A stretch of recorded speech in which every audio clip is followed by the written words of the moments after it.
Okay, hello Cloud Gurus and welcome to this lecture. In this lecture we're going to show you how to register a domain name. Now the rest of the lectures in this particular section of the course are going to be optional in terms of whether or not you want to go and do them, because with Route 53 you would be going outside of free tier, so you would have to purchase a domain name and then you're going to be paying a monthly fee, I think of about $2.50.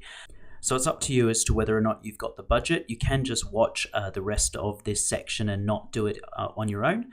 You will learn a lot, but it's not going to be all that expensive. Like I said, it's about $2.50 a month for Route 53 for hosting a domain name, and then there's the actual cost of the domain name itself.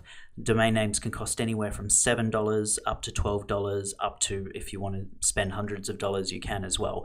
So it's entirely up to you. And this is a hands-on lab, so you will need to log into the AWS console. Okay, so here I am in the AWS console, and I'm going to go over to services, and I'm going to go down to networking and click on Route 53. Now, if you haven't used Route 53 before, you're going to get this dashboard. Just go ahead and click on one of the Get Started Nows, and we just need to go under Domains and click on Registered Domains. And in here, we can either register a domain or we can transfer a domain name to Amazon.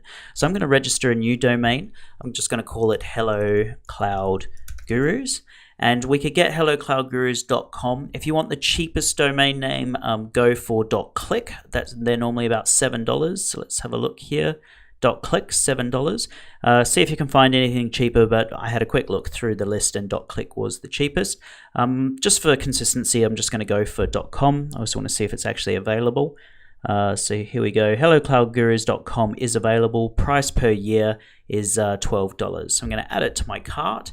You can see over here my subtotal, and then it says monthly fees for DNS management. If you just want to click that and have a look at the pricing, you can. And you can see the pricing in here. It's going to be 50 cents per hosted zone, but then you're going to have traffic flows, you're going to have queries, and then all the different pricing, whether it's latency-based routing queries, geo DNS queries, etc., and then health checks. I'd budget around $2.50 a month, but you can, of course, delete this once you're done with the labs. So I'm back in my cart. I'm going to go ahead and hit continue. So in here, you've got to fill in all your personal details. So your first name, your surname, the organization, your email address, telephone number, and then your address. And then you can have this option here as to whether or not you want to hide your contact information or don't hide it. So that's completely up to you. I'm just going to go ahead and fill all this in and then hit continue.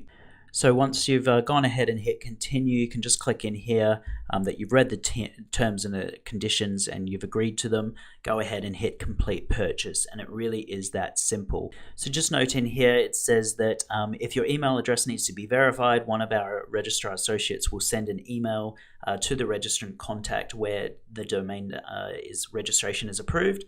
So you might have to just double check your emails. Also note that domain registration might take up to 3 days to complete. So do bear that in mind. So let's just click on go to domains, and you can see here it says domain registration is in progress. So I'm just going to pause the video. Hopefully it won't be 3 days. Hopefully it will only be a couple more minutes. But I'm going to pause the video here and wait for this domain name to be registered. Okay, so I have got my verification email and I've clicked on it, and it just says now that my email address has been successfully verified. Okay, I've just got an email from Amazon. It was about 15 minutes after I registered my domain saying it was ready. So I'm just going to hit the refresh button and hopefully this will say, yep, there we go. So it's now under my registered domains. So here it is, hellocloudgurus.com. We've got the privacy protection enabled, and the expiration date is going to be February 6, 2018, and it will auto renew. And if we click up onto dashboard, you can actually see it's already created a hosted zone for us. So go ahead and click in there and you'll see your domain name. And if you click on the domain name, you'll see two things. You'll see the NS records and you'll see the start of authority record. And you always need NS records and start of authority for any hosted zone within Route 53. So in the next lecture, what we're going to do is we're going to start creating record sets. We're going to go through the different records that you can create, and then we're going to start looking at different routing policies. So if you've got the time, join me in the next lecture. Thank you.